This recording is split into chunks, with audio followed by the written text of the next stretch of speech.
This podcast is produced by the Sound Boutique, an award-winning audio production company right here in Shepperton. It produces music for TV and brands, it fixes problem audio for a variety of clients, and yes, it produces podcasts like the one you're listening to right now, as well as providing training for people who want to produce their own. If you'd like help with anything from music, problem audio, or if you'd like your organisation to start a podcast, you can contact the Sound Boutique at the email hello@thesoundboutique.com or via the link in the show notes.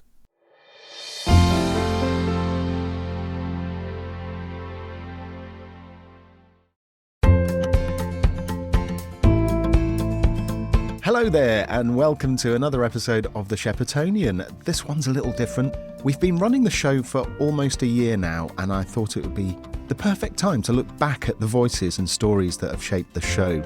From local events and businesses to history, music, community groups, it's been a reminder of just how much goes on in and around Shepperton. So here are some highlights from the year so far. And remember, if you haven't already, make sure you're signed up to the newsletter at thesheppertonian.uk so you don't miss what's next. Here we go.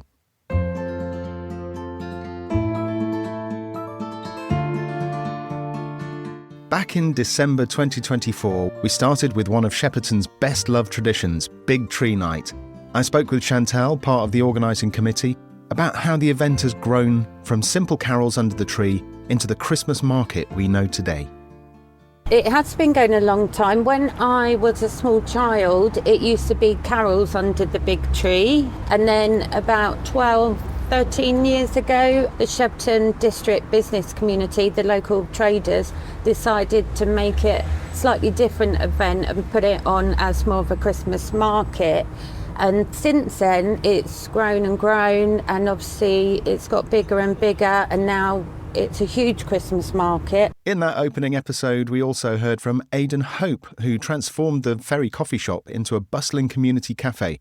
From a nautical gift shop to 90 seats filled with coffee lovers, it's become one of the village's social hubs. When I took over at the end of lockdown, it was a nautical shop selling bells and whistles and gifts and things like that. And they had recently put a coffee machine in to try and pull sales into the shop, to bring the shop sales up. Yeah. And when I took over, it sort of went the opposite way, and we started taking the gift shop out and the bells and whistles out and more chairs and tables in, until we have it the completely opposite way. We have 4 shelves in the window with gift stuff on, and I think it's over 90 chairs that you can sit at now within the coffee shop. In January 2025, we turned our attention to creativity. Steve Lawrence from the Leyland Camera Club described the sheer scale of what their photographers capture, from the Great River Race to everyday walks along the Thames. Going out and about, some of us we shot the Great River Race, which was from Millwall to Ham. Very intense. 3,000 photographs from 2 people. We shot the Staines 10K, I think for the 4th time. That was 5 photographers, and that was about 5,000 or 6,000 photographs. We do all of this, we put all the images on our website and then provide them free of charge for everybody. And a usual programme that we would have would be to go out and about around the local area. So Bushy Park, Staines Moor, places like that. We'll walk along the River Thames just to see what you can see. And it's always different. It's never the same. Also in January, Rhiannon Beecham of Tulip Treasures Florist reminded us why sunflowers always make people smile, and why you probably don't need a 12-foot bouquet in your living room. Oh, it's definitely a sunflower. Sunflower? Yes, why is that? Yeah.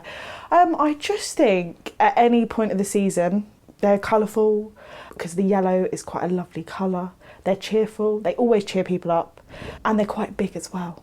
So they always look really lovely in a bouquet. Yeah, if you pass a primary school, they're always like 12 foot high. Yeah, you can get really tall ones, so I can buy them nearly as tall as me. Obviously, I'd never used them that tall, but yeah. A bouquet of massive sunflowers would look quite That would funny, be a bit wouldn't it? extravagant, yeah, definitely. February was about community challenges and support.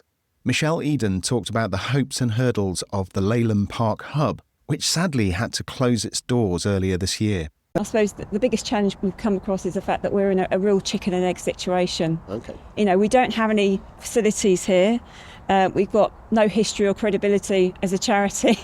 So it's been very hard to... So you are local people. But we are well... And you know the area and we the know space. We know the area. I actually live in Hampton Hill. I'm like 20 minutes down the road. Yeah. And it took us 2 years to be able to present to Shepperton Council our idea. Okay.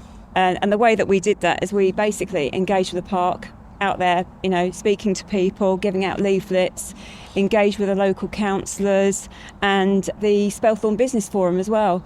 And also in February, Neris James from Cruise Bereavement Support explained the vital role of supervision in making sure volunteers are properly supported when helping others through grief. And then when you couple that with the supervision that all volunteers have to have, that too is a form of CPD, if you like, but it's an ethical requirement that all volunteers need to take their client work to a supervisor.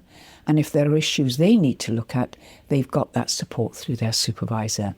And we are very, very strong on that notion. There's a strong expectation and a strong requirement that they use the supervision to that effect. In March, we saw the power of connection through music. Kelly Stewart told me about the Spelthorne Dementia Choir and how the opening bars of Dancing Queen can light up a room. Every single time she hears the introduction to Dancing Queen, this lady who normally sits very quietly, looks very confused, she stands, she takes my arm and she dances with me and she twirls around, and it's like she's, I don't know, 15 again. She's somewhere in her mind. Yeah. She is somewhere else, and wherever that place is, it's happy.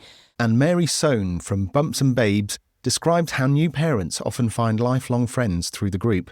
A lifeline when you're navigating those early months. A lot of new parents nowadays, they're used to having a life where they go to work, they come home, they don't necessarily know people where they live. So coming along to something like this, you meet the mum who lives around the corner. And a lot of our Bumps and Babes mums carry on meeting. They meet outside of the group.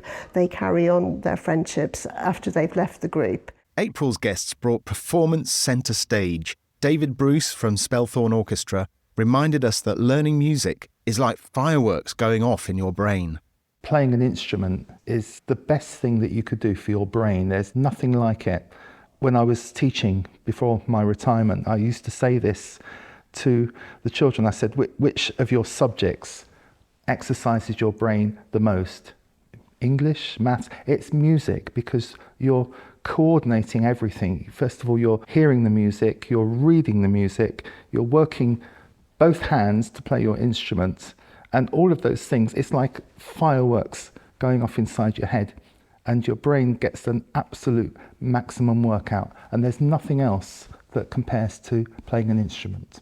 And Steve Oakes from Cast Youth Theatre explained why giving young people a stage literally can help them grow in confidence and creativity. So we really sort of feel that there is an absolute need for giving young people a place where they can be themselves, where they can let their hair down, where they don't have to worry about embarrassing themselves in front of others because they're in a group of like-minded youngsters, and just to give themselves that opportunity to shine in an area which may be different to what they're doing at school. Performing arts gives people an opportunity to express themselves. May's episode was a mix of living memory and local life online. Dallas Barnes Hughes shared a vivid recollection of D-Day, watching the skies filled with planes over Stokenchurch as a child. I remember just before my birthday again, the D-Day landings.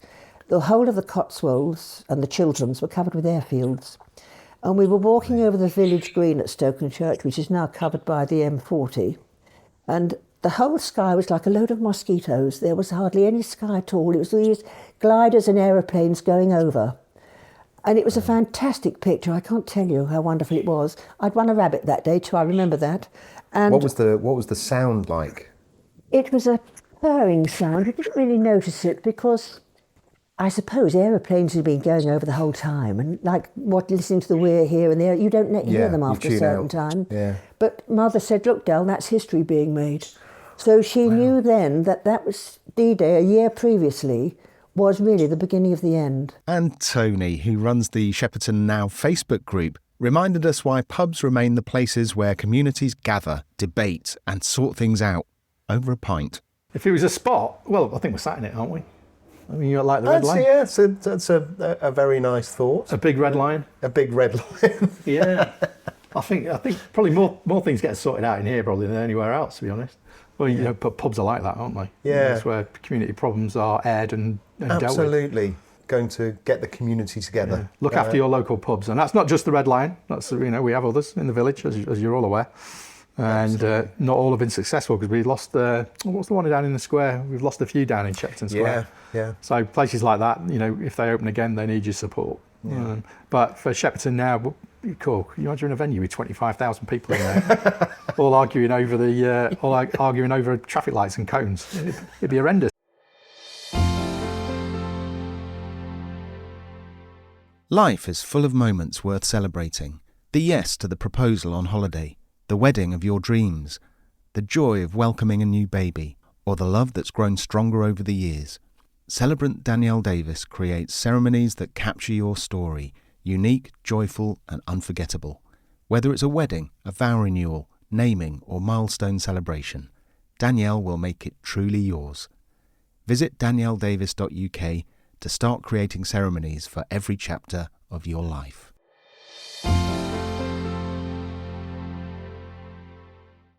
Shepperton Matters is your monthly community magazine, hand-delivered, available for pickup, and also online at villagematters.co.uk. You'll find it full of stories, history, information, and local traders and advertisers. 9,000 copies are distributed every month. Call Monica Jones on 07979 808 991 for more information.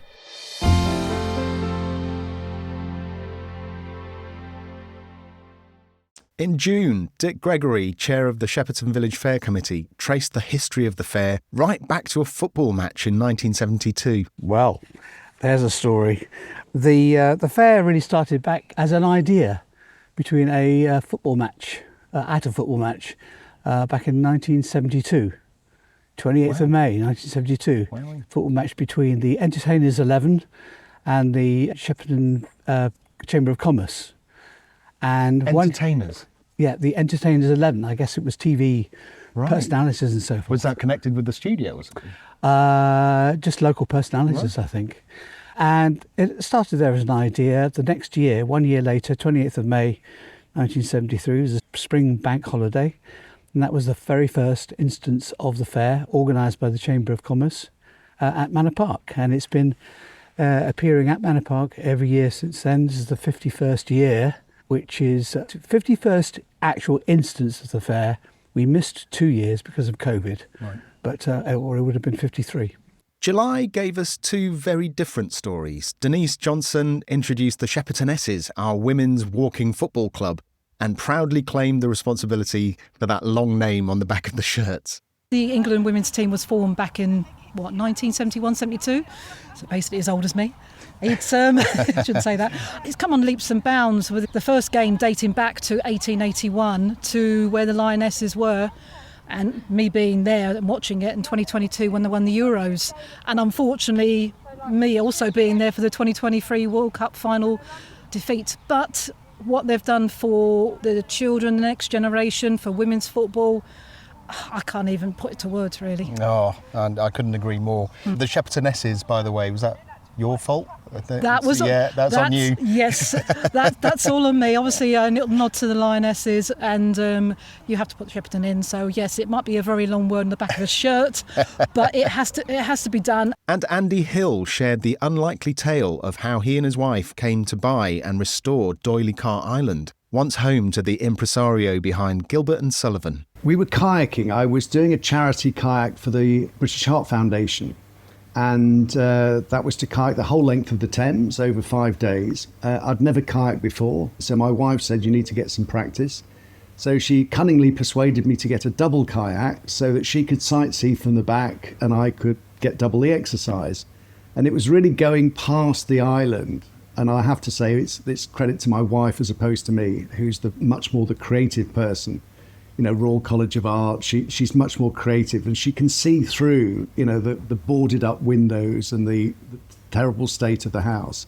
And it was her that said that is the saddest thing that she's seen for what could be the most amazing property. And that's what triggered it. It wasn't anything particular. We weren't looking particularly to buy somewhere. And funnily enough, in August, local historian Nick Pollard delighted us with tales of Richard D'Oyley Cart's pet crocodile escaping into the Thames. Yes, really. I think one of the interesting ones relates to D'Oyley Cart Island, actually, which we can see from where we're recording this.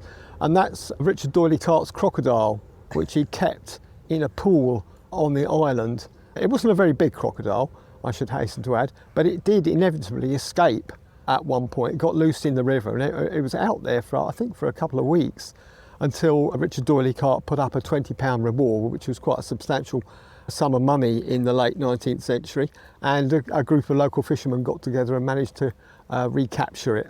And Ricky Wallace, chair of Upper Halliford's Patient Participation Group, described the behind-the-scenes effort to make healthcare more accessible in our community. One of the things we've been doing is working with some of the local pharmacies to understand the services they provide, who the contacts are, so that we're then going to be looking to publicise that information on the screen that we have in the surgery. Also, John Curley, who's the vice chair, did a very good piece of work with Trio in Shepperton High Street, who didn't have access to be able to provide COVID vaccinations. John worked tirelessly with the NHS, which was quite a hard task, to make sure that Trio got access to be able to provide COVID injections. And finally, just this month, Paul New from Bishop Duppus Bowls Club gave us a taste of President's Day, a mix of fun competition, afternoon tea and fundraising. President's Day is all about fun. It's a fun day. We start at 1. We have a fun game called a spider, where you bowl a bowl with the other hand. You put £1 in the pot, and the winner gets half the pot, and the rest of the money goes to charity.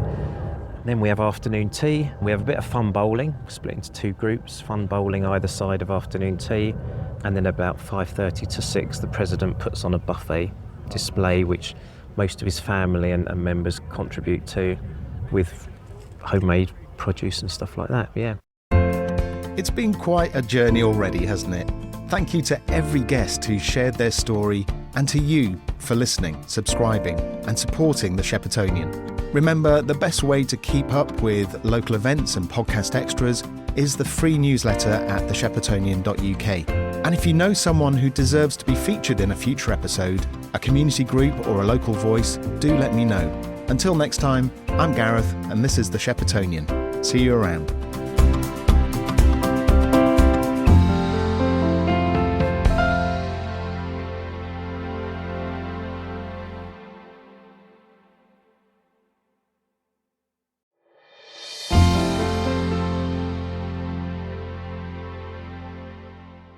Hi everyone, just wanted to let you know that if you're able, you can now support the production of the Sheppertonian podcast and email newsletter. All one-off tips go to the hosting, the booking, the marketing, the recording, the writing and editing and every other aspect of making a show like this. Just head to thesheppertonian.uk or click on the link in the show notes. Thanks for listening.